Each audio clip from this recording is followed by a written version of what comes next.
Welcome to Super Movie Brothers. Let's start the show. This is a podcast on the Podfix Network. You can check out more shows like it at podfixnetwork.com.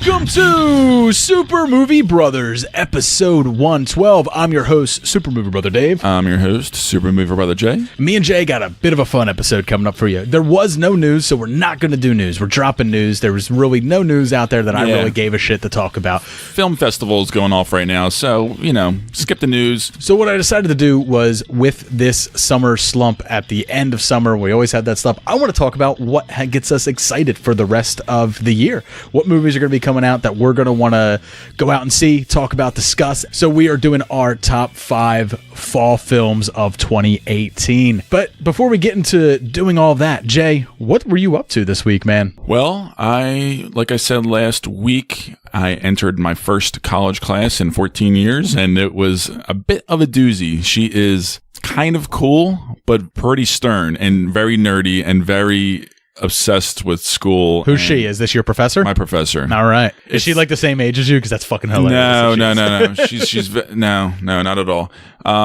She is very focused on preparing us for 111. The next class. Okay. So she's pretty much teaching this class like essentially the next class will be for next year, and it's very intimidating because I'm very rusty.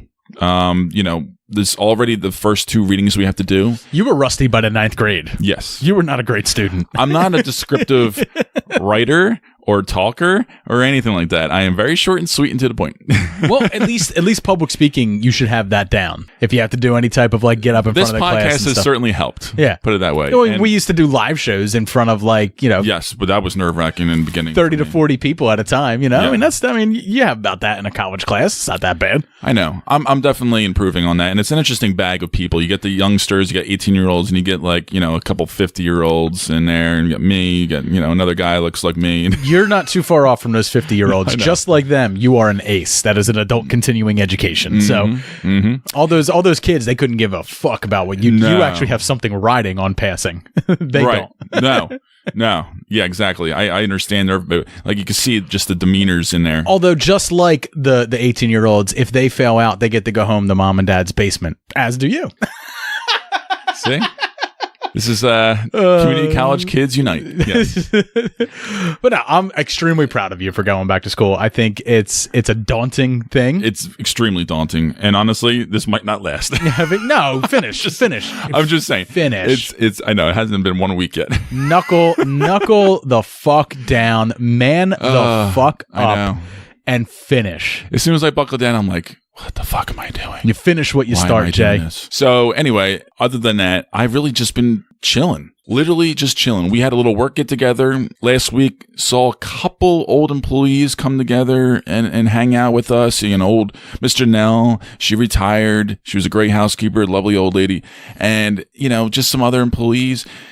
We're all just pretty much just getting drunk and talking about all these changes that are happening in work. And that's all it ever is with work get-togethers. It's all about talking about little weird gossipy things, what we've been up to. It's why I don't hang out with people from work, because I hate talking about work. I hate silly stuff, I know.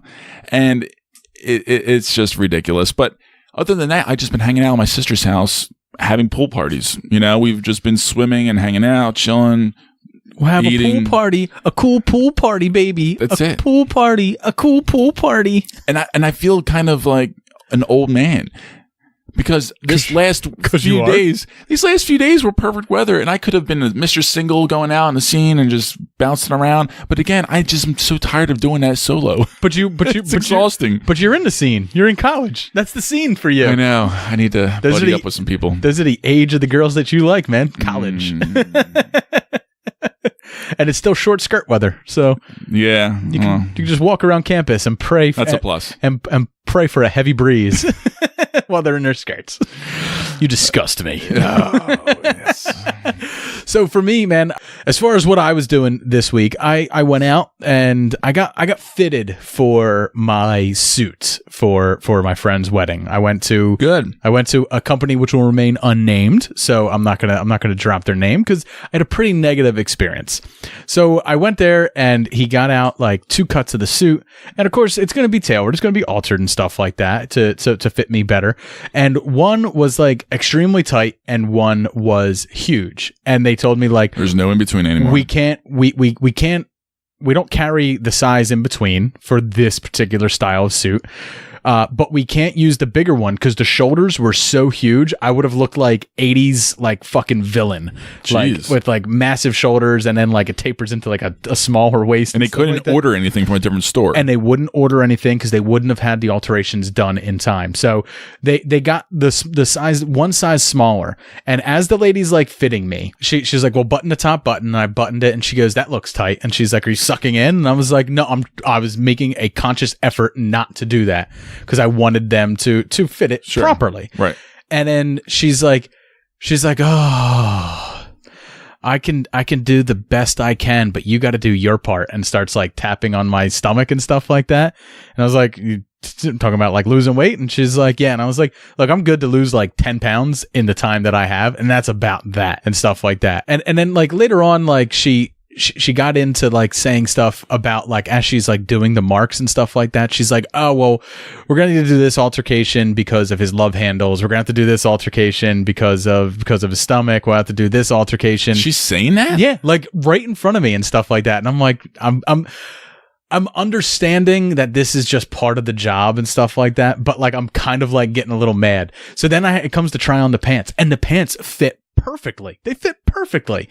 Like, I felt like no alterations need to be made. And she's like, the inseam is all off on that. And she's like, you just have a really big bottom, so I'm gonna have to let out the seat a lot. I'm terribly sorry, sir, but I'm afraid our facilities are not equipped to meet your needs. What are you talking about? Well, what I'm saying, sir, is that a man of your carriage couldn't possibly fit in our seats. Well, I could sit in the aisle. I'm afraid that would violate the fire code. Hey, fatty, I got a movie for you. A fridge too far. And she's like, and of course we're gonna have to color it all because once I let it out, it's gonna be a darker color where we let the seams out. And I'm just sitting there, I'm getting fucking red in the face, and I'm getting mad. So I text all the guys that are in the wedding group, and I was just like, this is the experience I just had. It's pretty fucked up. I told my wife.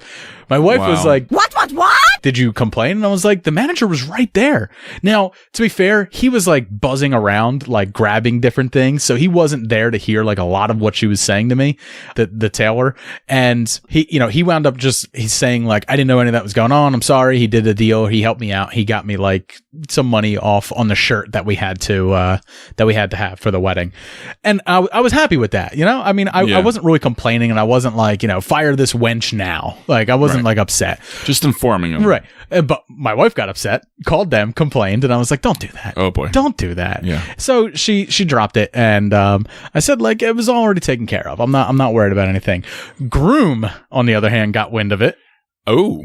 And yeah. So like this whole thing like blew up, and the whole point of like me being uncomfortable about her calling me out on like this stuff, because I'm not going to say she's an outright liar. Yeah, I am big. Like, yeah, I do have a weight problem and stuff. In her field, that is 100% not what you say to the customer. And it's one of the things that I am most sensitive about in my life. I do a lot of work to stop myself from gaining any more weight, right? Like, I know you do. And I work out, and I do everything I can to not gain weight, but I have a shit metabolism, and I love beer. So I refuse to cut that out of my life. I've reduced it. I only drink on Monday nights now when we record and stuff like that, and maybe on the weekends, but I make sure that, throughout the entire rest of the week, I am working out and I am not drinking, and I make conscious effort to work out on the weekend. So like when I make that much effort and someone basically points out like, you're a fatty, you're failing, like it makes me like, I get really uncomfortable about it,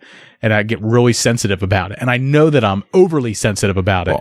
It's understandable though. But then when people that you specifically tell make no bones about this, don't make any waves. I just want it to drop and die and stuff like that. They already took care of me.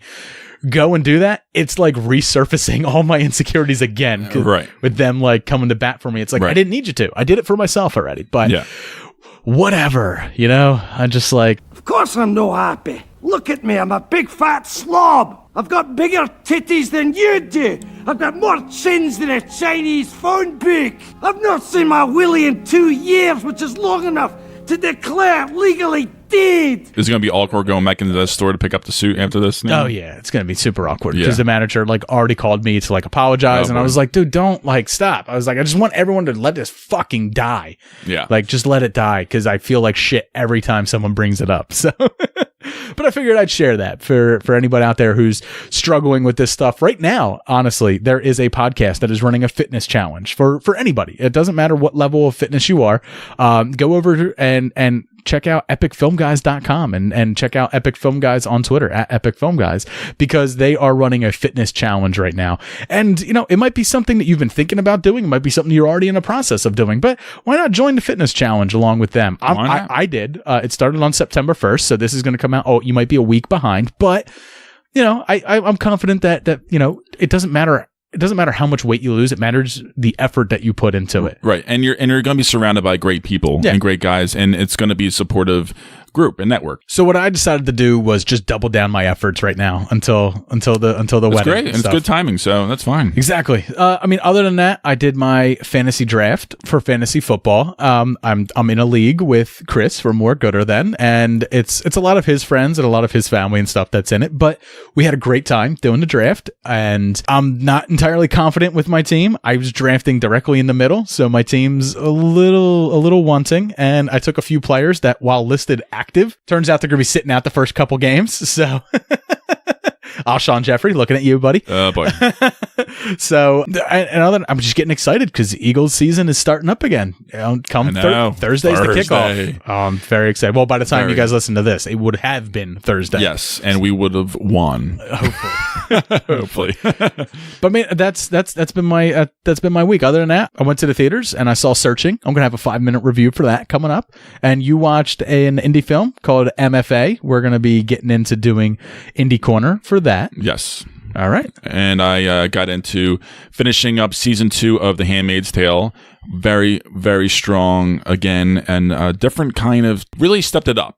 The season 2 just changed up the format and in some ways really went for broke, and it actually worked. The ending is a little slightly controversial, I think, for some people in their kind of regard, but I think overall it's going to be an interesting season 3, and they're going to be coming out next year with that. I finally saw Tag. You and Lauren both enjoyed Tag, and it's a movie that was always on my radar earlier on in the year, and I never really got around to seeing it, and I finally caught it. Right. I really wanted something fun and light and easy to watch after finishing that series. But what did I tell you was the one thing in that movie that is just the absolute best part, and you're going to love it. And it's 100% true. Oh my God, don't ever leave me. Ever. Good.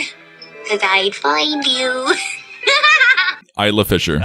Isla Fisher is fucking amazing in it. Amazing. And I like her in a lot of stuff, but this movie was so perfect. She was so tailor-made. She was the energy, honestly. She was the energy, and she was the comedy. Honestly, I think I didn't 100% love and buy the chemistry between all the guys, and as far I didn't quite buy it, feeling like the friendships. I didn't buy why Jeremy Renner was their friend at all. Yeah. and they sort of tap into that a little bit, or at least they asked that question, but they never really address it so much. But it was an enjoyable watch. It was an enjoyable watch, and I will revisit it again. I still feel like I enjoyed Game Night more than this movie. I would certainly graded it higher. I liked Game Night more than Tag. Lauren likes Tag more than Game Night, but I liked Game Night more than Tag. Yeah, I would still give this a B- though. I really did enjoy my time with it, and it was really a refreshing cup of tea to see this kind of fun ensemble cast. And I was actually surprised to see how much Ed Helms was sort of muted, the star. Yeah, but he was muted for the most part. But he was kind of like the main.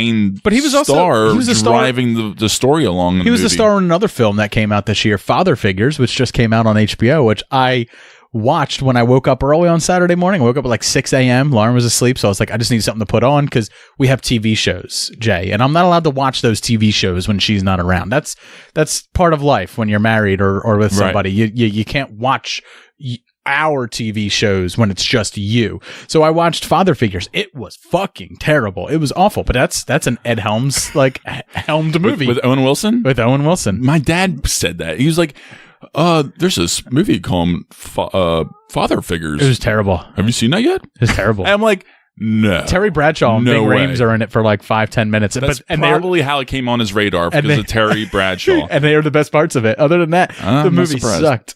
I couldn't stand that movie. Yeah, I did not think it looked good at all. And I actually saw my number one movie last year, Call Me By Your Name Again. I think I saw that a night or two ago, and that was a lovely, enjoyable watch again. I saw a movie with one of the stars from that movie in it this weekend. I saw Hostels, which Timothée Chalamet is in. He plays the cook. He plays the French cook that goes on the travels with them. But the film has Christian Bale in it, and and he plays a member of the U.S. Army cavalry. Newly on Netflix. Yeah, it just came to Netflix. Yeah. It was a film that had a lot of critical praise last year. But Scott Cooper directed it. Yes. Yeah, he's done Black Mass, and he's done a couple Christian Bale movies before that. Even this dark movie with Casey Affleck. Can't quite remember the name of it, but Gone Baby Gone. No, out of the Furnace with Christian Bale, where Casey Affleck as his brother gets into trouble with crime, and out in Pittsburgh. Yeah, they really highlight the city in a dark, bleak way, but really interesting. With Woody Harrelson makes a nice little appearance in that movie, but his career got kicked off mostly because of Crazy Heart, the Jeff Bridges Academy Award winning performance in that movie. I adore that movie as well. So Hostels is an extremely dour movie, right? He's escorting an Indian chief, and he's the Indian chief that he used to fight in many battles. This Indian chief killed many of his friends. He's killed many of this Indian chief's friends. They have to travel, from New Mexico to Big Sky, Montana, so that the Indian chief can die there at his ancestral burial ground and stuff like that. And it's a decree that comes down from the United States president, basically telling him that this is what he has to do. He disagrees with it. And on the journey, maybe they find some common ground, Jay. And that sounds like it might be like a sappy film. It is a fucking brutal fucking movie. It is fucking brutal. And I don't want to bury the lead too much, but a baby gets shot in its mother's arms in the first 5 fucking minutes of that movie. What do you say after the mission we kill all those floating babies? Do you ever shut up, Wilson? What? Babies creep me out. Goodbye, bitch. Yeah. Okay. Yeah. So, but I heard it was, and I think that's a part of the reason why I kind of stayed away from it. It's good, but it's down. It is fucking dark. Yeah. It is the entire movie is bleak. It is just bleak. And I imagine that most of the world, and I like bleak. Most of the world circa 1892 was fucking bleak. Yeah. But Jesus, man, if I was any of these people, I would have been like, fuck this, I give up. I never wanted this. I want my Game Boy back. So, but I mean, honestly, if you're okay with bleak and dour, and you're okay with, you're just, I am going to watch it eventually. If you're in a bad mood but not quite suicidal, go ahead and watch it. If you're suicidal, don't. Maybe after my class tomorrow. Maybe. But I actually saw kind of a bleak movie myself too. This is called First Reformed. This is a film which came out this past May. I assume everything you watch is bleak, Jay. I prefer bleak. You have I do have a bleak sensibility with films. That's true. There's this black shroud that covers your world. I feel like just inside your head. It's just my depression. It's completely manufactured by yourself. I mean, it doesn't exist. I shouldn't have it, but it's there. Most people look at you and think you're just fucking whistling Dixie down the street as you walk. No, not inside. There's not much there, but no. There's just a big dark cloud. Raining bourbon. Hello, darkness, my old friend. I've come to talk with you again. So this film came out this past May and is written and directed by Paul Schrader, mostly notable for writing Taxi Driver. That really kicked off his career, but he's had a lot of ups and downs since then. This is set in the current climate, day and age, in upstate New York, up by Albany. And it follows a lonely reverend played by the great Ethan Hawke. This is a really, really great performance overall. He's had a great career, as we've said before, in many different kind of roles. Very versatile actor. This story shows that he's really just preparing for this small church's 250th year old anniversary. And the church has such a minimal attendance, and it's mostly now like a tourist attraction because it's just so old and so dated, and now it's blown out from existence because of this conglomerate run by the pastor, played by Cedric the Entertainer, of all people, who actually is really good in it as well, playing kind of like a friend figure and trying to help out the church because it's been there forever in the community.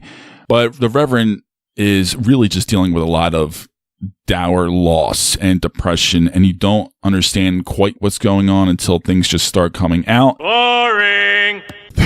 Dave is falling asleep on me. I'm sorry. I told you it's dour and bleak. It is.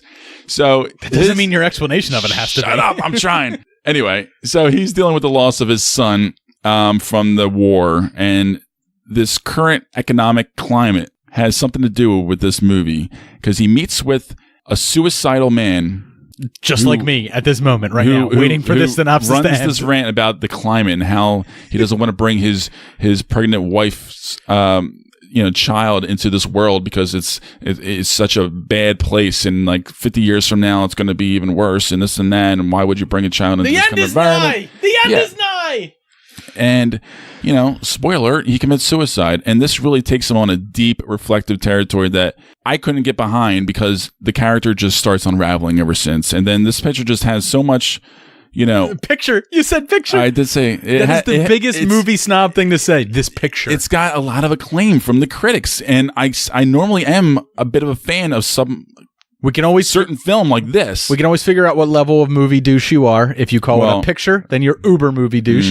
If you call it a film, then you're just a movie douche. And if you call it a movie, then you are a normal human being. I call it a film, so I'm a somewhat movie douche. But you call it a picture.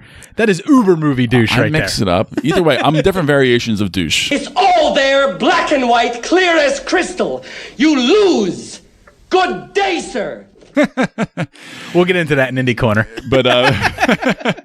But these political undertones and the bombastic character choices towards the end of the movie really just lost me. And bombastic. Seriously, it goes for broke. Was that like a really dark twist? Was that like was that like a Roper like quote? Was it like bombastic? And no, pick that word because up? it's definitely mine. Because if you guys know Taxi Driver and the unraveling of a central character, it's something in that ballpark. And there's interesting things in this movie. There really is, but the writer and director I think really lost his way in delivering any kind of coherent message that he really wanted. But I'm going to still give it a C+. That explains your synopsis. Why your synopsis was directionless and incoherent was because the director didn't give you a good enough film for you to come up with a good enough synopsis. I'm with you. Thank you. I'm with you. I'm never going to watch this movie now. I swear, you talk me out of more movies than you talk me into. Look.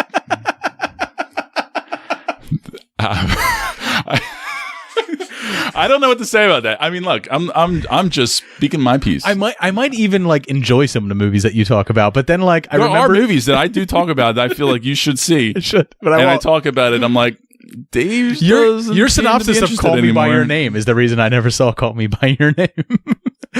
So I did watch something that you suggested though, because I had nothing else to do. It wasn't because of your suggestion. I just had nothing else. Me and Lauren watched all of Sharp Objects in this weekend. We just watched it this entire weekend. So we watched all of it, and honestly, it was a really, really good series. And now I don't think the twist that happened at the end was quite earned, but I still really enjoyed the tale throughout it. I thought it was a little odd that everybody in this town was some form of self-mutilator and self-harmer and addict of some sort. It's a little strange. I understand middle America it can be a bleak place, but it's a little strange that this town inspires so much without having some sort of Stephen King level, esque supernatural air about it. Nothing to see. I used to live here. You're gonna die here. Convenient. No, I agree with that. But I still really, really enjoyed it. And I think that you were right. Stay till after the credits, man, because Jesus Christ. Well, it really just opens up a big conversation, and you can see the reveal of... Don't tell mama. Don't tell mama. Don't tell Don't tell me. It's the greatest 3 words to finish off of a little series like that. No, it was an extreme. It was perfect. It was so fitting too, which is great. It was a fun mystery, and it was great performances, great absolutely cinematography and direction. And I think I think Amy Adams played that character really, really well. If you ever wondered what Lois Lane would be like as a depressed alcoholic cutter, Sharp Objects. Yeah, it's right there for you. Check it out. And the final film that I watched this week was called The Domestics, and that has Kate Bosworth in it and Tyler Hoechlin. Now, Kate Bosworth hasn't been in much lately, but this film I enjoyed a fair bit. So it's the story of the United States government who releases some sort of chemical toxin across America that reduces the population. And in this post-apocalyptic US, people break off into factions and gangs. So the domestics are the people that try to go on with life like normal. They're married couples. They live in suburbs and stuff like that, but they have to defend themselves against the nailers who are like bikers, against the plow boys who are like your former union workers and manual laborers and stuff like that. Then there's the gamblers, the sheets, who are guys who wear sheets on it, and all of them are varying degrees of terrible. And they have to travel from their hometown to Milwaukee to check on her parents. And throughout the film, they have to travel through all the different territories of these people. And every 15 minutes, they're in a new life or death situation and have to fight and kill their way out of it. And it's not terribly interesting. It's more of those far-fetched ideas. There's no way the US government would ever gas all of it. I'm sure some conspiracy theorist is hearing me say that right now and is like, yeah, you don't know half of it. It doesn't matter. But I was watching it and I was like, this is a prequel to Mad Max. This is like the prequel, because that's as soon as society drops, apparently everybody feels like they have to dress a certain way to fit into a gang, and they have to sew spikes onto their sleeves and stuff, and everything about them has to be weaponized. Their boot is a weapon, their helmet is a weapon, their fucking jacket is a weapon. That's the type of movie that it was. A little bit far-fetched, bloody, gory, fun though. Definitely fun. Yeah, I could see that. Do I recommend it?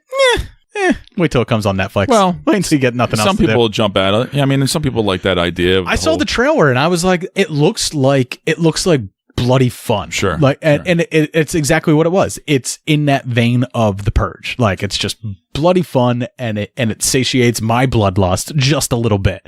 And I'm like, yeah, I'll go with it. I liked it.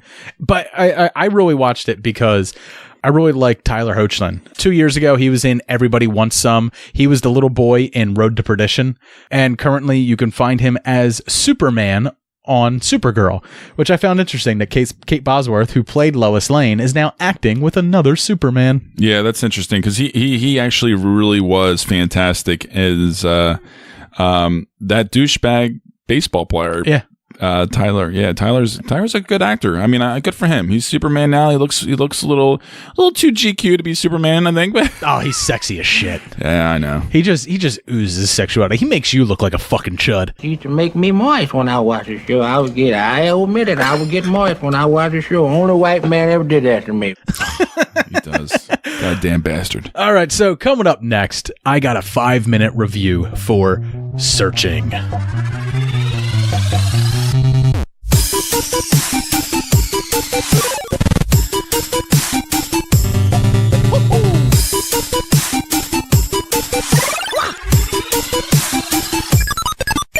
All right, so I got a 5-minute review that I'm going to be doing. I went to the theaters on Labor Day to see Searching, the film with John Cho. I'm Margot. I'm 15, almost 16. This is it. Best place in the world. When are you gonna be home? I think we're gonna go late. Late, like 9-ish or? Late, like all night. Listen to me. My name is David Kim. My daughter Margot has been missing for the past 36 hours. A search is now underway for a local teen whose car was found dumped in a lake. Did she mention anything unusual? I did see her eat lunch alone. She's quiet. I don't know. Something doesn't add up.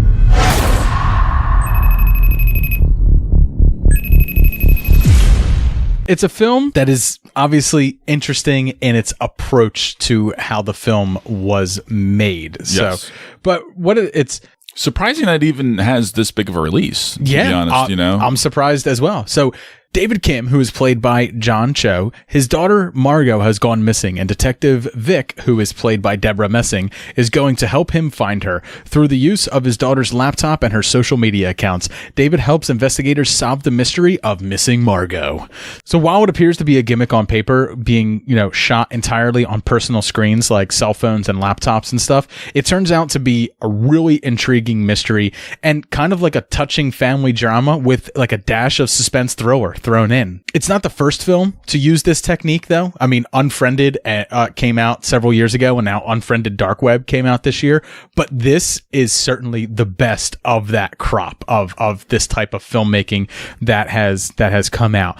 The mystery absolutely sucks you in, and you really begin to feel for David and his loss, and you root for him in his cause the entire time. He's the one doing the investigating. That's He's important. The one we're following. Sure. I did find it a little odd that even when he wasn't FaceTiming somebody, his face was on the screen of his laptop so that we could see the actor's face. That to me was a little odd because I don't just leave my camera on all the time, but he did for the purposes of the audience, so we know who's operating the laptop at the time. But one of the things things you just had to let go. I just let that go. Yeah.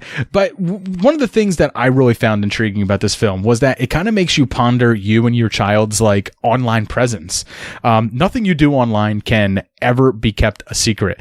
I mean, would you really want to see what your kids are up to when you're not around? Because that's what he's doing. He's learning about his child in a way that he never saw her before. He thought their relationship was great, and here he's kind of finding out that there was some darkness in his child that he hadn't seen. And it's it's kind of like a reality call a little bit to parents who might be watching it, thinking that sounds scary. I don't think I would ever really want that. I would say instead of being something to scare parents, I would say maybe this is made sort of to make you become more involved. Don't invade their privacy, but ask questions, and don't just ask questions. Actually have conversations with your kid, because that's what that's what the film kind of is about. It's the breakdown of communication between him and his daughter after a tragedy. In retrospect, though, the screen on your phone, after watching this, the screen on your phone and your computer are really coveted, prized possessions if you think about it. And it's one of those things that if think about when you're sending a text message, if someone comes over your shoulder, you kind of hide it. Even if what you're saying is so banal as hey, what's up? If someone's over your shoulder, it's just natural for us to it's almost hide. like your journal. Right. What's going on? You don't want anybody to know exactly what you're doing or looking at the time. And think how you feel when someone's oh, let me see your phone, I'm going to type something in. You're immediately a little bit on edge. Or let me scroll through your photos. Right.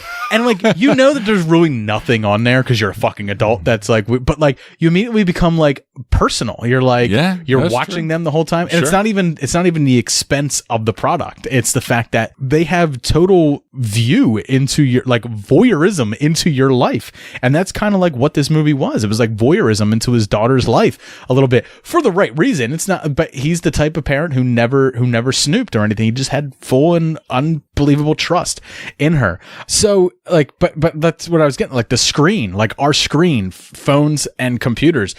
It's as guarded a secret what's going on our screens as our social security number is. We feel this is something we need to be kept private, but it's everything you do on social media, everything you do on the internet. It's not private. I know I don't say my last name on the show a lot because I don't want that really getting out because of my company. it takes like 2 Google searches, and then you see who I am find out and where I work if you for. really and try. stuff. Yeah. It's really not hard. Everything you do is just a couple of clicks away. It's kind of scary. Right. So in a way, searching is the most intimate view into an emotionally struggling family's life. And the gimmick pays off here because the story is there to support it. Like, if the story wasn't there to support it, if this was just another unfriended dark web, I don't think people would be buzzing about it. I don't think it would have 92% on Rotten Tomatoes. I don't think that people would be getting behind it, or people would be talking about this very type of thing right here.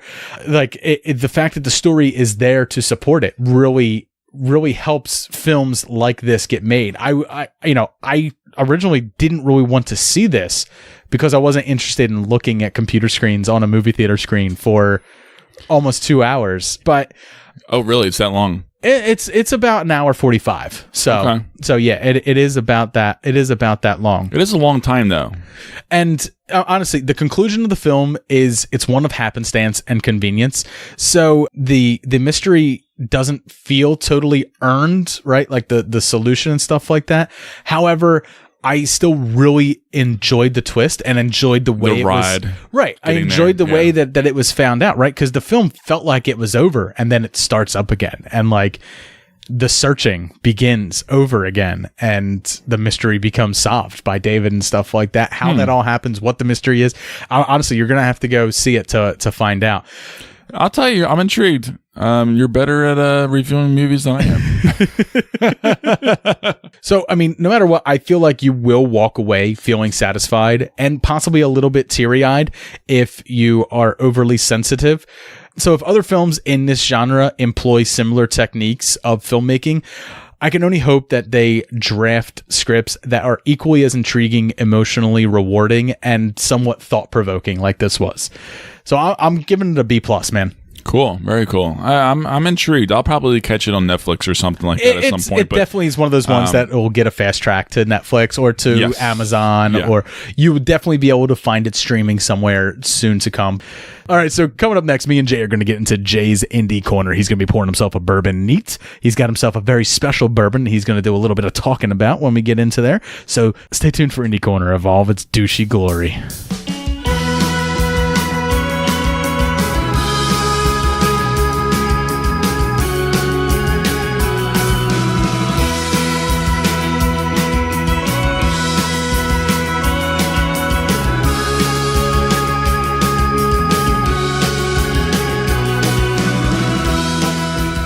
Welcome back to Jay's Indie Corner. He's poured himself a bourbon neat, and I've poured myself a little bourbon with ice. Ice and a little something, something. Yeah, I had a little bit to it. I like my bourbon with a little bit of pizzazz. A little pizzazz to it. All right, so you wanted to talk about this bourbon because you just bought it, and you were very excited about it. Well, I heard about this bottle probably a couple months ago, actually. I saw Matthew McConaughey come on Late Show with, I think, Stephen Colbert, something like that maybe, and he came out with a bottle of bourbon. All right.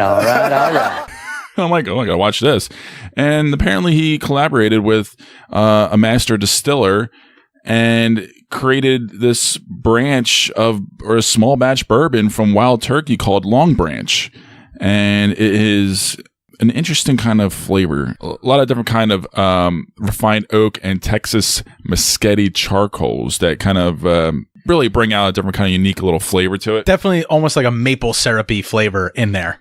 100%. And I mean, and that's probably from the mesquite charcoal. I think that's what it is. And I think it definitely reins in a little bit more of a Texas scotchiness almost to some degree. It tastes a lot like a single malt.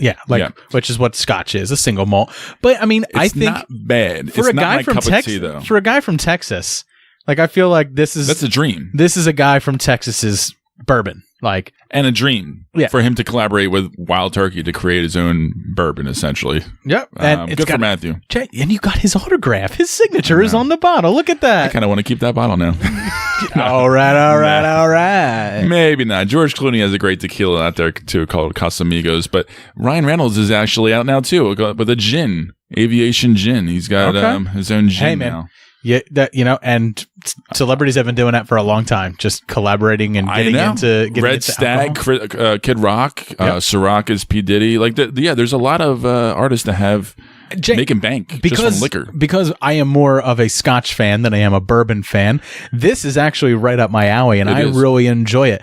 It's the only bourbon on the market that's guaranteed to make you say, all right, all right, all right. It is. It's a little on the pricey side, though, guys. I did get this for $40. So it's way beyond what I normally pay for any even kind of good bottle of bourbon. But I was looking forward to trying it out, and I'm still happy I bought it. I think I wanted to share it on the podcast to review it with Dave, and this bourbon's also guaranteed to make you get older, but they stay the same age. God damn, love it. I get older, they stay the same age. All right, all right, all right. All right, Jay, but you're here to do an indie film, and I have a fake synopsis for that indie film. So what is the indie film that you watched this week? Amazon Prime, I found this little darling called MFA. Is this the one that I kind of took a screenshot for you and I said this seems like it's up your alley? Yes. All right. And I'm happy you did. All right. So MFA stands for Movie for Assholes in my mind. That's why. Yep. It's the type of indie film that asshole wannabe film buffs discuss and act shocked when someone says they'd never heard of it. It's pretentious, it's not for everybody, and it's perfect to help you fall asleep to. It is the exact type of movie that is made for an asshole just like Jay. That's my synopsis. God damn it. It's perfect. No, this one is actually... Jay, why don't you tell us what this picture is all about? Yeah. All right, this film, so I'll be a slight douchey with film, yeah. This film written and, it's written by Leah McKendrick and directed by Natalia Latti, and it follows a shy, quiet, uninspired artist who just sort of is uninspired. She's out of sorts. She's kind of going with the flow of things, really depressed and kind of a little bit down, and her life and artistic inspiration changes dramatically after a traumatic event that happens with a boy crush that she has, and becomes an unlikely vigilante. Oh. So things definitely turn pretty hard. So the indie version of Peppermint. Yes. And it's very interesting how it goes 180 degrees, essentially, because you don't quite buy it at first, but then you really just kind of latch on and you just enjoy the ride. All right. It's very stylistic, very gritty, which fits into this wonderful kind of tone that it delivered. If you have seen in the last few years Raw, which I also really enjoyed, and then also the Dragon Tattoo trilogy of sorts. There are movies out there. If you enjoy those kind of movies, this is definitely worth a watch, and it'll be kind of up your alley. So definitely, it's a small little indie gem, I think, for that kind of crowd. All right. Now that you've seen it, you can lord it over other movie buffs' heads when they say they've never seen it, and tell everyone how awesome it is and how you are so superior for having seen this. I'm going to start working the crowds at college. Yeah, there you go. Yeah. You've never seen MFA? Jesus. You call yourself a film fan. Here, take my card. Listen up. Yeah, so you ever seen Conversations with Women? Then you haven't seen nothing.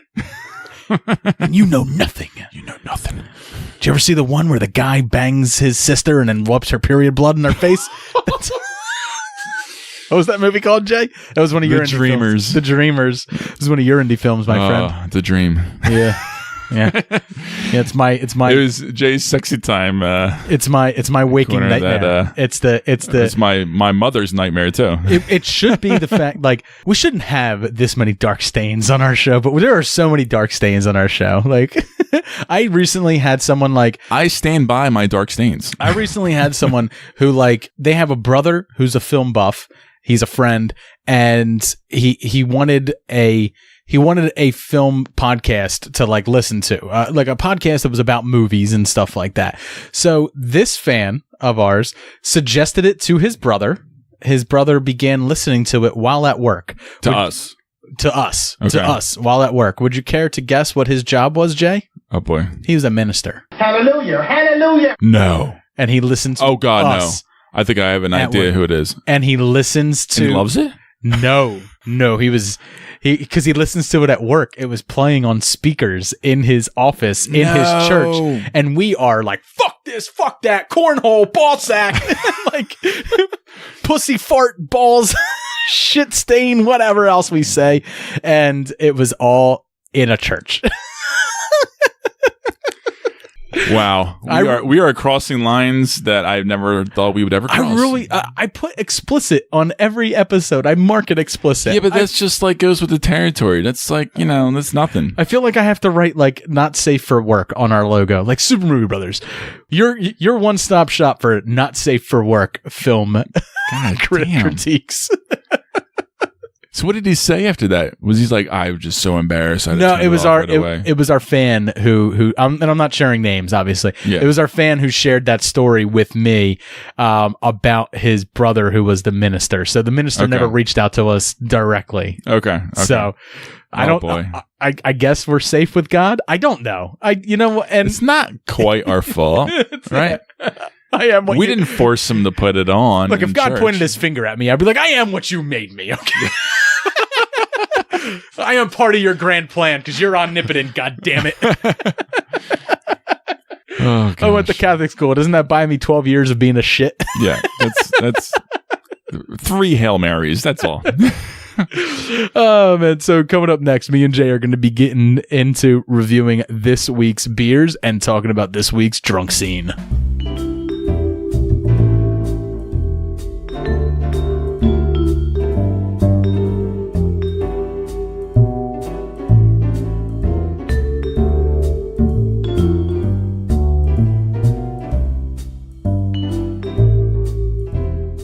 Welcome back to the beer segment. Me and Jay got 2 beers that we're going to be reviewing for you.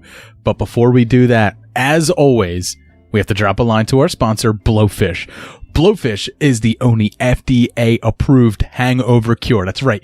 You drink lots of booze, you get hangovers, and it happens more and more frequently the older you get.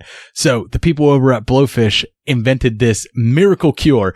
It's just 2 tablets, less than $1.25 per dose. You drop that in 8 to 12 ounces of water, watch it dissolve, drink that shit down in 15 to 20 minutes. The night before starts to fade away. So if you're the type of person that goes out for drinks after work and you maybe hit on your colleague just a little bit too much, it won't make those embarrassing things go away. But you'll feel better about them because you won't have a screaming hangover headache. Is that why I just purchased 100 tablets, Dave? Yes.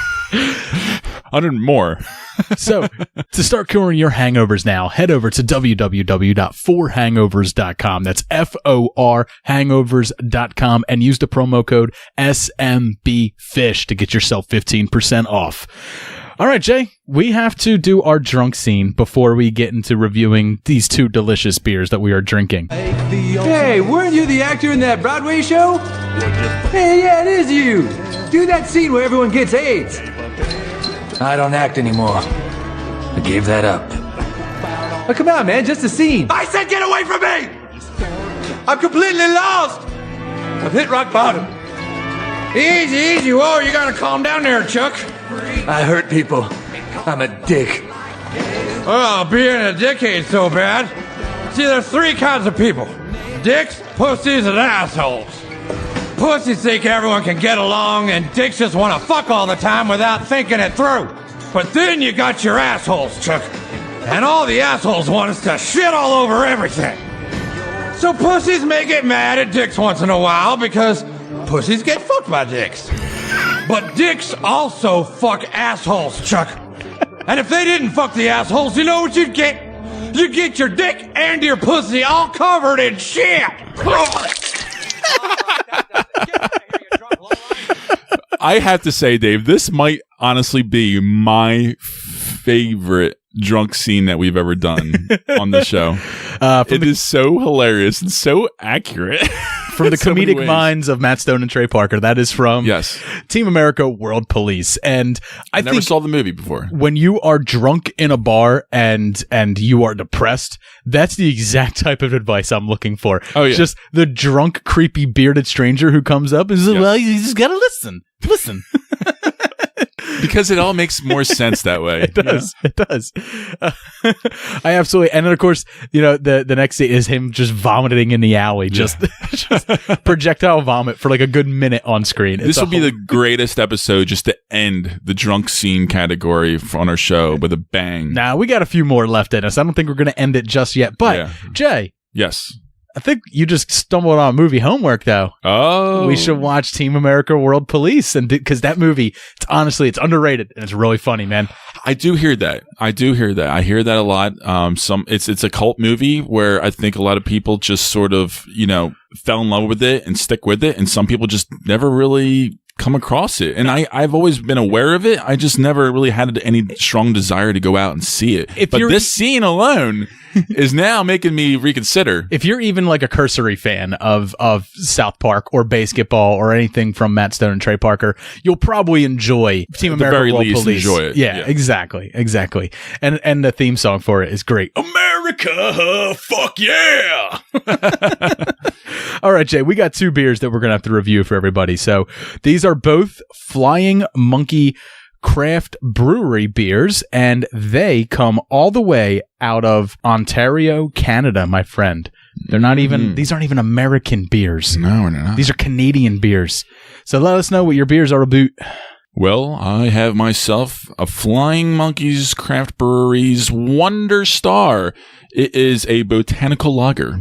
It is quite interesting and unique. I've certainly never had a lager quite like this. It's 4.5 alcohol by volume, nice and mild, but its description is absolutely on point. Zippy tartness, psychedelic current twists, and far out waves of juniper and citrus E hops start in this blushing body of botanical lager brewed with fresh days and smiling nights. It's such a psychedelic, trippy little I'm so glad they gave art you design on this can. I'm so glad they gave you cliff notes on your can, so you can just literally read the entire can to everybody. I did. It's just like your movie reviews when you just read from your cell phone. You're welcome, everybody, because you all know me talking off the top of my head is not good. I get off of subject and go on crazy rants and tangents and all that, and it's terrible. Anyway, so this beer is really actually quite tasty and very unique. It does have a bit of a tartness and sweetness to it that can get a little old, I think, after a while, but I'm enjoying this one beer. I'm not sure if I can do multiple beers. No, I like it a lot. It reminds me, so it has a really interesting dark kind of rosy amber color to it. Victory does the homegrown lager, which is like a hoppy lager. That's like one of my favorite like lager variations, other than like Yingling lager. Like I love Yingling lager. That's my go-to lager. But the homegrown lager from Victory is fantastic. And that, Jay, I really, really like that. That is a very unique type of lager that it's a great daytime lager that I would really enjoy, especially right now on a nice hot balmy day like today. I will give this actually probably a 4 out of 5. I think it's pretty solid and pretty well done. Even though I wouldn't drink, say, 3 of these beers in a row, I think it's still a well-crafted beer and very unique and worth a try. Awesome. I really enjoyed it. So I am drinking the Flying Monkeys Juicy Ass IPA, and it comes exactly as advertised. Notes of pine, tangerine, passion fruit, plump and juicy, dank, hoppy, bitterness, all the buzzwords for craft beer love. Dank, hoppy, juicy. Love it. I feel like this is the Guy Fieri of beers because it's taking me to Flavor Town, Jay. No, I really do enjoy this beer. It is everything that it advertises. You definitely get that fresh hop, smell up front, taste up front. Yeah. You get a bevy of juicy, citrus notes all throughout the middle, and then it ends with a nice mild bitterness. It is extremely refreshing. It tastes great. The color is fucking gorgeous. It's like a dark yellow, and it's perfect. You can just tell it's unfiltered. There's little bits floating around in there. It's got a nice head on it. It tastes like I want to dip my dick in it. It tastes like one of those pussies that wants to be fucked by the dick. I held my tongue because I don't want to cross words, but I would do the same thing, Dave. I mean, it is delicious. I am giving it a 4.75. Jay. That smells divine. It is. It's a 4.75, man. It's as close to a 5 as I can give without having drank like a perfect beer. But it's a 4.75, man. I fucking love that. I would give it a 4.5 because I think it's missing something and I can't quite pick up on. I think an extra hop or something in the middle. But it is a beautiful beer. Beer. We don't always get these down here, these beers from Ontario, but anytime I see a Flying Monkey beer, I'm going to be intrigued. I'm going to pick it up. Absolutely. Just like it's on my radar now. Just like I went to Ship Bottom last week. Me and Lauren went to Ship Bottom Brewery and we enjoyed every beer we had there. I saw a Ship Bottom seasonal that was in the fridge and I just had to pick it up for me and Lauren to try out. It's a blueberry wheat ale and they had styles there that I just don't like, and I wound up enjoying them anyway. Like, I'm not a huge stout fan, but I love their Barnacle Stout. I'm not a huge porter fan, but I love their toasted coconut porter. So be on the lookout for Flying Monkey beers and Ship Bottom Brewery beers. Coming up next, me and Jay got another top 5 that we're going to do. We had a lot of fun doing top 5 movie weapons last week, but this week, as we sit here on the precipice of fall, we figured it'd be a good time to talk about the films that we are still excited for that are going to be coming out throughout the rest of 2018. So this is our top 5 fall films of 2018.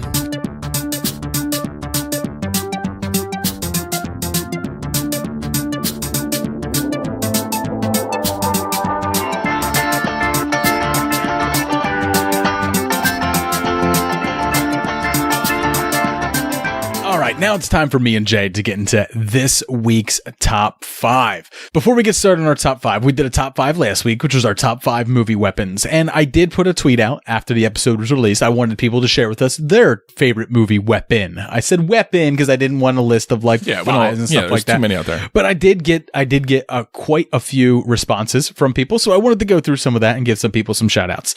So the Monster in the Closet podcast had told us that the pulse rifle from Aliens was their favorite. Paul from the Countdown Pod, our good friends from Down Under over there in Perth, Australia, shared with us that it was an excellent idea for the top 5, and he was very happy to listen to it. But he was very upset that Dred's gun had been regulated to... It was discussed. ...to an honorable mention. And I told him that the reason that was my personal list, like, first off, Dred's gun wouldn't be on your list, Jay. But my personal list...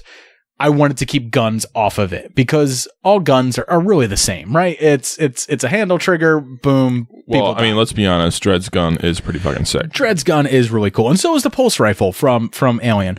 We got the Selling Out podcast at Selling Out Show on Twitter. They told us that the glaive from Kroll was their favorite weapon. If you don't know what a glaive is, it's a weapon that has 5 arms to it, blades at the end of it. You throw it like a Chinese throwing star and it just eviscerates everything in its path. Steve from Everything I Learned from Movies podcast said that it was Conan the Barbarian's sword.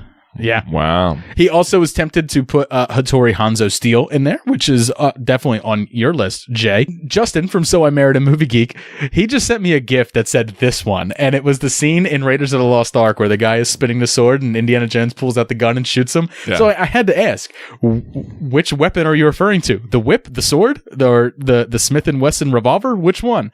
And he says, all of them. Just fair enough. All of them. Fair enough. All right. Gidget Von LaRue on Twitter had told us that her favorite is the pulse rifle from Aliens. Again, another one that's very popular for people. I responded by saying Michael Biehn is my favorite weapon from Aliens. He's so fucking sexy. Mm-hmm. Suddenly Double Deep podcast told us that the sword from Scott Pilgrim versus the World was their number 1 movie weapon. It's the one he gets by self-sacrifice and leveling up. It's the one with the purple flames. It is a pretty fucking cool sword. From Under the Thumb podcast on Twitter shared with us the minigun from Predator, which, again, it's a gun. A lot of miniguns, a lot of movies. Hey, everybody has their favorites. It's all good. Chris from the Gravity Beard podcast said, no weapons, just hands, fists, especially against someone with a weapon. That's pure badassery. At Take Two podcast told us that their favorite is the sawed-off double-barreled shotgun from T2.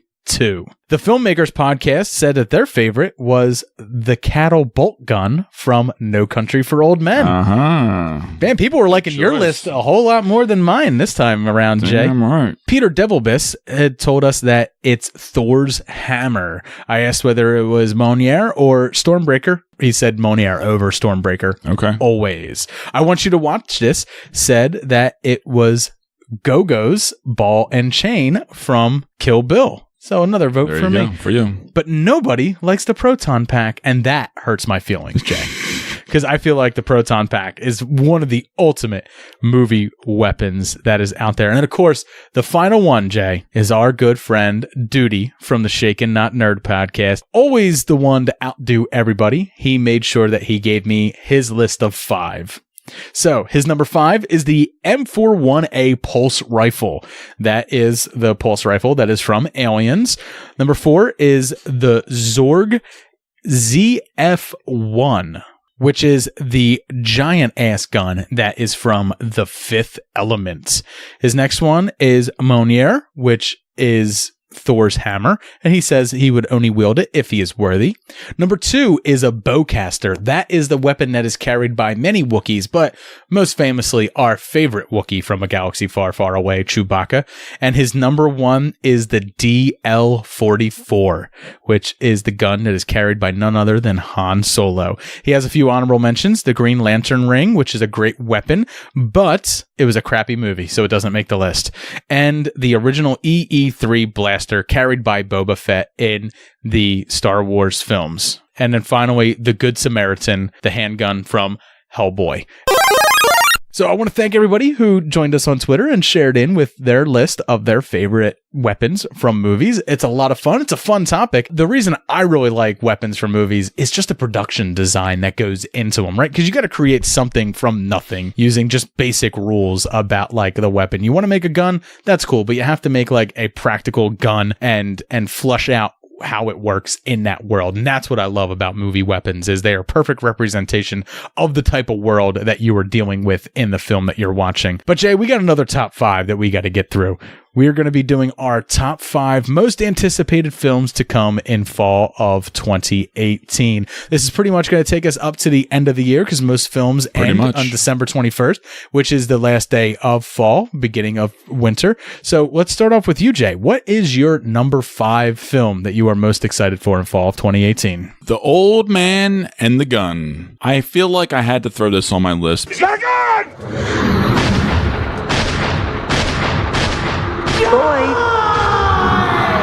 This is the send-off. This is the final performance from Robert Redford. And it's directed and written by David Lowery, who is an interesting choice because he's done a lot of interesting little films, such as Ain't Them Bodies Saints, his first studio entry, Pete's Dragon, which I heard was pretty solid. And then last year's A Ghost Story, which was very experimental, very unique. I had a little trouble time getting through it, but overall I appreciated his scope, and he's a ballsy filmmaker. It's definitely... Is The Old Man and the Gun from A24 as well? I believe it is. Okay. I believe it is. And it's based on a true story, so this will be an interesting little darling. All right, so my number 5, I literally just changed it because I saw a new trailer for The Predator, and I just can't get excited for it. I can't. We're gonna go to the theaters. We're gonna review it. We're actually gonna be guesting on Epic Film Guys, reviewing it with them as well. But I don't know what it is. Just it's not rubbing me the right way. I'm not that excited for it. I'm going to see it. I hope it's just the promotional material stuff. I'm gonna go see it because my love for Predator and my love for that original film and my love for the lore of that world. I do have a huge love of that lore, but I don't think that this film is going to be good. So last minute change, Jay. My number 5 I'm excited for is Mandy. This is a film that is going to be getting a smaller release. It's not yet been rated, but it stars none other than the Nicolas Cage. What is it? What is that? What is it? Oh, no, not the beast! Who plays a man named Red Miller who lived out in the wilderness, who hunts down an unhinged religious sect for the murder of his wife or love of his life. So love it. It literally is him getting to be as unhinged as he appears to us in real life. But the film caters towards that. Yeah. Right. Okay. Yeah. I've seen a couple stills. I haven't seen any trailer or anything about it, but I'm definitely intrigued. The best preview for this movie is not a preview at all. You just have to go to YouTube and type in Nicolas Cage losing his shit. Because that is one of me and Jay's favorite videos. We love it. We love it. All right, Jay, what is your number 4, my friend? Bohemian Rhapsody. This is... I see a little silhouette of a man. Yes, this is a troubled picture that's finally being brought to screen. It's been in development since 2005. Yes, and it's definitely been on my radar since then. Way back when Sacha Baron Cohen was going to be playing the lead. Dzień dobry. In Kazakhstan, it is illegal for more than 5 women to be in the same place, except for in brothel or in grave. As Freddie Mercury. He looks perfect for that role. I know. Like he did. However, I got to give Rami Malek a lot of credit. He's doing a hell of a job that I've seen so far as embodying this the movement, the look. Right, but it's not him singing. The soul. Well, I mean, I'm not surprised. It's 2 other people it's so singing. Hard. Yeah, it's so hard they actually have mimic someone They like actually that. have 2 different singers. One to do the falsetto and one to do the more baritone tones. They have 2 different singers to make up Freddie Mercury's voice. That's the fucking vocal range of Freddie fucking Mercury. I know. That when they make a movie about him, they have to have 2 different people do it. Look, just do the movie right, But the trailer, it's working for me. It's so out there. It's so bizarre. It's so aware of itself, but I don't know the story of Queen that much. I mean, just a little bit. And I'm really intrigued to see this day and age. I mean, this is the kind of generation, that era of just pure decadence and epic rock star behavior. And I do like a little nitty gritty behind the scenes stuff with certain kind of bands. And it's rubbing me the right way. I'm excited. At the very least, I know I'm going to enjoy myself in the theater. So I'm looking forward to that. All right, man. My number 4 is a film that will be coming out very soon. I believe we're about 36 days out from it being released right now. It's Venom. What the hell are you? We are Venom. Which stars Tom Hardy and Michelle Williams. Mm-hmm. Now, I am really excited for it because I'm excited for a new take on Venom, right? Like, we got the comic book take on it. It happened in Spider-Man 3. That was not the take that we wanted, but that's what we got anyway. I'm kind of happy that they're doing like a little bit of a different story with it. And the more that this goes in, the more and more excited I'm getting for it. Marvel has since released a comic book that kind of makes it now possible for Venom to have existed in his current state before having met Spider-Man, and makes this Venom possible. So they're trying to like answer fanboys' problems with this film. I like that. I like the fact that they're trying to work with people who have the problems with the film, but the film hasn't come out yet. I'm still pretty excited for it. I like a lot of what I see. I think that one trailer just goes a little bit too long where he's, I have a parasite. Yeah. Right. I'm not so much down with, but I am still looking forward to it because I think it's the kind of dark tones that this character deserves. And my favorite version of Venom is the dark anti-hero Venom. It's not the Venom that is a mustache twirling villain towards Spider-Man.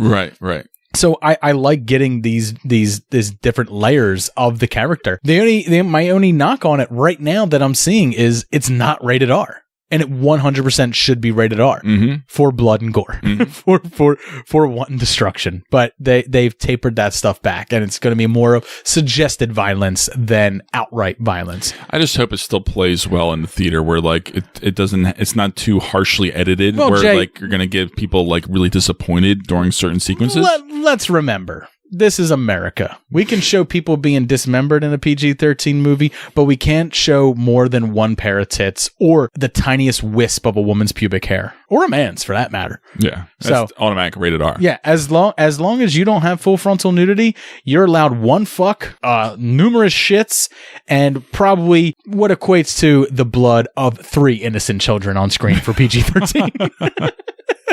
Because this is America, goddammit. Yes. Jay, what's your number 3? America. Creed 2. It's already up in the cloud. What cloud? Creed 2 is a movie, I enjoyed the first one immensely. I was really surprised by it. I wasn't expecting too much from that movie. However, it delivered, and I really enjoyed it. I'm looking forward to the sequel. I was a part of the production. I was an extra for one day. That's why I'm excited for it, Jay. I'm going to find you. I'm excited to hopefully see me. Yeah. It'll be interesting. But anyway, the trailer was okay. I didn't think it was the best. It wasn't the worst. It got me intrigued to see it, but I wasn't blown away and overly excited to see it. I think the story that they're showing makes logical sense, right? Like it does. Rocky it won. Definitely does. Rocky won. Rocky lost. But it was about going to distance. It was about proving who he was. It was about earning it, right? I guess because it just treaded on such similar. Right. But Creed 1 did the same thing, right? Like he went the distance, he didn't win, he went the distance and went the decision. And now in the second one, Rocky was forced to return to fight, and Creed it's different motivations, but he is returning to the fight, right? Where Rocky was lambasted and lampooned into being called a chicken and a coward and stuff like that. He returned to defend his honor. Here in Creed, he's still trying to prove himself. He's still trying to be, who everyone wants him to be. But just like in Rocky 2, Rocky had a baby, right? Rocky had something else to live for, something else to fight for, and maybe they don't shy away from it. Creed 2, right? And something to consider maybe retiring for. She's pregnant or has a kid? No, I think they have a baby in the movie, just like in Rocky 2. So it is following those footsteps. Right. But Jay, there's a dash of Rocky 4 in there. If he dies, he dies. I'm telling you guys, it's gonna be fucking exciting and everyone knows that even though Rocky 4 is not my favorite, it is probably universally and countrywide the best Rocky movie for the single fact that Rocky single-handedly ends the Cold War with his speech. Because if I can change, you can change. We all can change. Sign me up. I'm telling you, I'm on the bandwagon. I've always loved 4. Staying behind it 100%. I don't know if it's because I caught it more on TV when I was a kid. I don't know. But I always enjoyed it. Are you as excited as I am to see Dolph Lundgren in this? Because the Dolph was sexy as shit in 4. He was this glistening god of a being who I didn't even know was actually a human being at the time. Although almost like a robot. Every time I see him in that film, I think it was amazing. I think of a Ghostbusters line. Aim for the flat top. All right, Jay. Moving on, man. My number 3 is Spider-Man Into the Spider-Verse. Breaking news: Spider-Man saves the day again. In your universe, there's only one Spider-Man. But there is another universe. It looks and sounds like yours, but it's not. My name's Miles Morales. And I'm going to be honest with you, man. There's a few different reasons that I'm excited for this. It kind of seems like a throwaway film for Sony, but I really dig the art and production design and the animation style that is involved in this. I really am digging that first and foremost. Secondly, it's following Miles Morales, which was the Spider-Man from the Ultimate Universe. He became Spider-Man after Peter Parker died in the Ultimate Universe. And secondly, it involves Peter Parker as well. He's the one who's training him. He came from the other dimension, from the other Spider-Verse to train Miles Morales. This is so much comic book lore that is being thrown into this that I just gotta see what they got going on in it. And why would they add Miles Morales in now? It kind of seems like they're prepping us for something that, we know that Sony is building this Spider universe, right? They're building a Kraven the Hunter movie, a living vampire movie. They are making, Silver Sable and Black Cat movies, right? They got, and they're they got Jake Gyllenhaal coming in to be Mysterio in Spider-Man Far From Home. I want to see what this universe is going to look like after the Marvel deal is done, which is only another film or two away. Jake Johnson is the voice of Peter Parker Spider-Man, this like aging Spider-Man that shows up.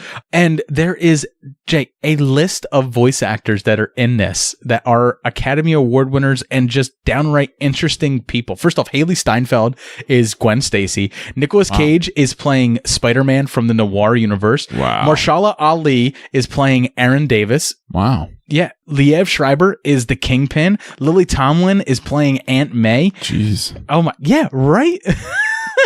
There is so many reasons to go see this. And John Mulaney is the voice of Spider-Ham, Jay. Spider-Ham. That's the universe where everybody is pigs. And John Mulaney is the voice of Spider-Ham. There's so many reasons to just like say like, yes, this is a comic book film, but fuck, we're having so much fun with it. In the same way that like Teen Titans Go to the movies was a lot of fun. It's having fun within that universe, but it's also telling a lot. Like I liked Spider-Man when I was growing up, but I didn't read Spider-Man as much as other people might have. When I got into Spider-Man, I was reading Brian Michael Bendis's run on Ultimate Spider-Man, which lasted from like issue 1 to like issue 100, and then Peter Parker died, and then he picked up and he started bringing in Miles Morales. Miles Morales is the star here. I think they want to get Miles Morales out into the zeitgeist, out into the general public, people who are non-comic book readers, because they're going to be bringing him in at some point into the live action films. And it helps if there's already this buffer that exists. Interesting. Okay. But there's a lot of interesting things there, a lot of interesting voice actors, a lot of interesting people that are involved with it. Seems like it's a lot of fun. And Sony has the Spider-Man brand, and they want to do something more than just make MCU films. Good for them. Go for it. Exactly. Jay, what is your number 2? First Man. That's one small step for man, one giant leap for mankind. Damien Chazelle's follow-up to... Well, I know what your number 1 is. La La Land. Yeah. Well, you do. Maybe not everybody does, but Josh Singer is the screenwriter for this movie. He's previously done Spotlight and The Post. He's a very good, serious kind of screenwriter. And, First Man is getting some really good buzz out of the festivals right now, and I'm just uber excited. It comes out October 12th. There is a lot of controversy right now coming out of the conservative belt, complaining about it not being patriotic, which is kind of crazy because they didn't show the flag planting scene on the moon. There's a lot of people who still think that did not happen, and that number of people who think it didn't happen grows daily. But the thing is, like, from what I hear, it is uber patriotic, the movie, and even if there is a flag, I'm not sure if they actually show it putting in the moon, but there is a flag from what I hear in the movie. But it's not the story that they're telling. It's a mission movie. There is a flag, a United States flag, in a movie that is about the space race and about the National Aviation and Space Administration. Believe it or not. Yeah. You're telling me there's an American flag in there for that? Go fuck yourself. No.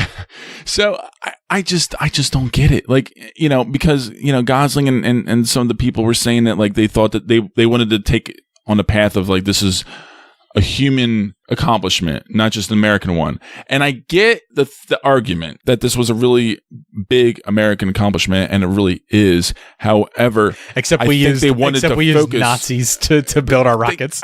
They just, in this story, they wanted to focus on something different. The angle of the character of Neil Armstrong and following his path and his journey, as far as along with the mission and just the behind the scenes. I think more than political turmoil and political intrigue, the real emotional story is being a man who is willing to be shot into space and be the first person to step on a terrestrial body that is not the Earth. The first human to step. The sacrifice is unbelievable. because it went off without a hitch, right? It didn't. Right. It exploded on the runway. There was a fire, and a lot of deaths. Yeah. All three of them died. The beginning of NASA is a true horror story, and to be a guy who has a family and children and is willing to be shot to a rock that exists, some couple hundred miles or 1,000 miles away from the Earth, and then stand there and plant a flag, and that's all you did, and maybe collect some rocks for some pencil neck geeks to study, and then come back. Like, they didn't know that they were coming back. I know. Because no one had gone and come back. Right. That's the true story there. And that's what they're trying to show. Yeah, that's the story. Yeah. I don't give a fuck what it meant to United States. It was a big fucking deal, by the way. I mean, no, it is. I don't want to undersell that. It was a big deal. I know that. But the emotional story is what matters more. And there's so much. You can't put every little thing that happened during this accomplishment into one movie. Exactly. It's all basic knowledge. Everybody knows the outcome of the story, but it's the behind the scenes stuff of them accomplishing this task is what the story is all about. It's Apollo 13, 25 years later, like 20 some years later. I mean, because Apollo 13 was about that. It was about the emotional mission of it, right? And that's what I think First Man's about. And that's why I also am excited for it. It just doesn't make my list, Jay, because it doesn't fit my wheelhouse. It's not my, I understand. It's not my wheelhouse. It's your wheelhouse. All right, Jay, my number 2, we already talked about, it's Creed 2.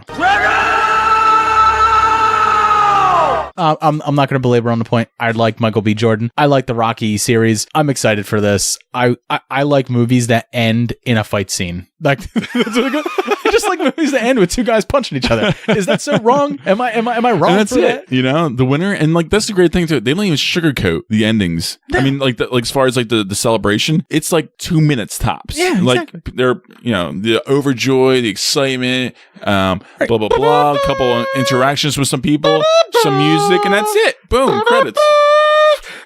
Love it. It's over. Rocky got the 10 count. He's down. He's done. And then the next one always has to start exactly with the last round of the last fight and then the hospital afterwards. That's how every Rocky movie has to start.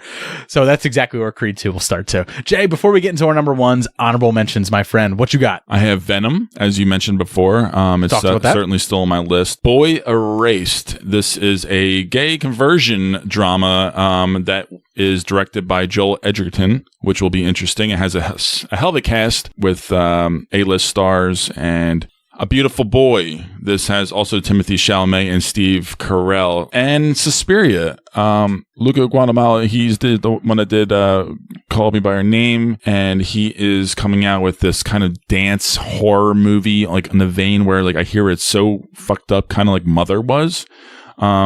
It's going to be. Don't tell me a film's like Mother and expect me to be excited for it. It's going to be pretty out there, apparently, but I'm intrigued. I'm intrigued. So my honorable mentions: I want to see White Boy Rick. Yeah, I really enjoy that trailer. I like the idea. I love McConaughey in it. Yeah, it's intriguing. Yeah, it seems to have like a lot of cool little energy to it. Yeah, I'm going to get this one out of the way right now. I'm not that excited for it, but I'm going to be watching it and have tempered expectations for it and certainly intrigued about it. It's Aquaman, the secrecy that was behind all that, and then finally seeing the trailer and me being a little bit underwhelmed by it. I want to see what DCEU is doing moving forward. So Aquaman's my first step into that. I want to check that out. Another honorable mention is Ralph Breaks the Internet. It's Wreck-It Ralph 2. I love Wreck-It Ralph 1. Wreck-It Ralph 2, I'm not so crazy. It kind of seems like a huge advertisement for Disney and the properties that they own. Big time. They're going to have to insert a lot of fun and probably off-kilter adult humor in there that only adults get and stuff that's going to make me want to enjoy it. But I still enjoy the character of Ralph, and I love the nods to retro video games. But watching this, I felt like all those nods to retro video games are going to be removed in service of Disney video games. That's why it's not on the list, but I'm still going to watch it intriguingly. Bohemian Rhapsody, which you already mentioned. First Man, which you've already mentioned. The Old Man and the Gun, which you've already mentioned. And then finally, The Predator. I am certainly intrigued for the Mostly Predator. because of Shane Black, right? I mean, that's for me, that's what it is. And I'm still holding out hope. Nothing that the trailers have showed me has made me interested to see this at all. But I just get the feeling like, I don't know, like we slept on The Nice Guys and then we saw it and we loved it. right? So like, I'm thinking that like, because all the trailers were like, oh, this seems like cheeky, hokey fun. And it turned out to be cheeky, hokey fun and really good as well. Right. I'm hoping that this does the same. I hope it balances the humor and the action in this, sci-fi universe that I love a lot. Mm-hmm. But I'm just seeing the trailers. It seems like it's too much. It's going to be too flamboyant. It's going to be too humorous. It's too self-aware. Right. It's going to lack what the original Predator had. Right. I think it's fair to say that it's not going to have that same kind of flavor or tone. Exactly. It's going to have a different kind of zaniness to it. I just hope that it balances right, and it bounces off the characters right, and also the horror and the fun of it all. I'm hoping that the marketing material is leaving people like me who they know they already got. Yeah. People who love Predator. Okay. I got you. Behind, and they're trying to get the people who like things. The average moviegoer, yeah. Right. Who like the MCU. And the young generation who doesn't really even know anything about Predator. Exactly. Right? Exactly. I'm hoping that's what the marketing's doing. Sure. So I'm still excited for it. Jay, what's your number one? A Star is Born. I knew it. I am a star. I'm a star, I'm a star, I'm a star.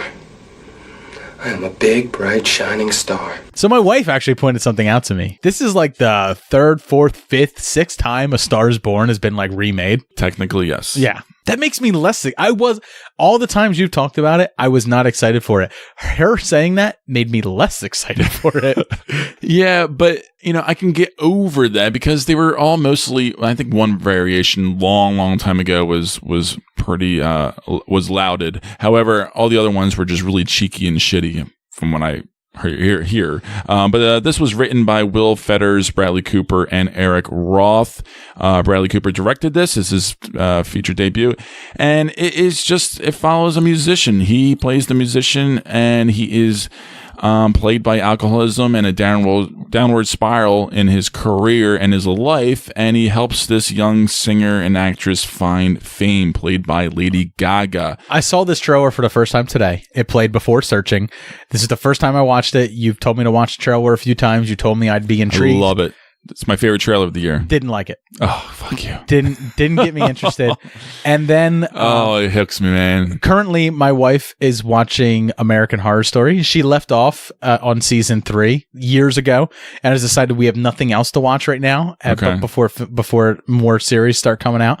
So she's rewatched. So she's going back and she's watching the Gaga one, the hotel one or something? Hotel. Yeah. And Gaga is a terrible actress in it. I can only hope that is coming from the showrunner and from the production of that show, and that she doesn't carry that same level of shitty stiffness. Acting. Yeah. It is very stiff is what it is. And I saw that series. It's very soap opera-y. But that's, I think, the point, at least her character for that kind of role and that kind of I don't know. I was watching the trailer with that in mind of American Horror Story Hotel in mind, and she seemed pretty wooden in the trailer to me. A little bit. Just a little bit. But she's supposed to be in the beginning, and he unleashes that out of her. Okay. Right? With his penis. That too. The Cooper stick. The Cooper stick. So, it's got a great cast. Sam Elliott. Can we produce that product? Dave Chappelle. Oh, yeah, the Cooper stick. Can we make that exclusive to patrons who join us on Patreon? You too can own a Cooper stick. Somehow, me and Jay are going to get a mold of Bradley Cooper's penis. And we're going to get in contact with Bradley Cooper because he's a Philly boy like us. He'll get on the show, right? Look, we just want to make some money off of your likeness. We're gonna give you royalties. We don't care about your face. We're looking for your dick. Looking for what you got between the knees. Yeah, hard, soft, shrinkage. It doesn't matter. We'll sell it. We'll even add inches. All right, Jay, that's what you're excited for. I get it. Absolutely. You've talked about it a bunch of times on the show. It's kicking on all cylinders for me right now. I am going to be probably just as shit on and just as loud as you will be for your number one. No one is going to like my number one. I guarantee it. Bring it on. Let me hear it. But it plays in that sci-fi horror realm that I just fucking love so much in my movies. It's Overlord. 3 months ago, I was cutting grass in my front yard. And the mailman shows up with a letter from the army. Now I'm here. No idea where I'm gonna end up.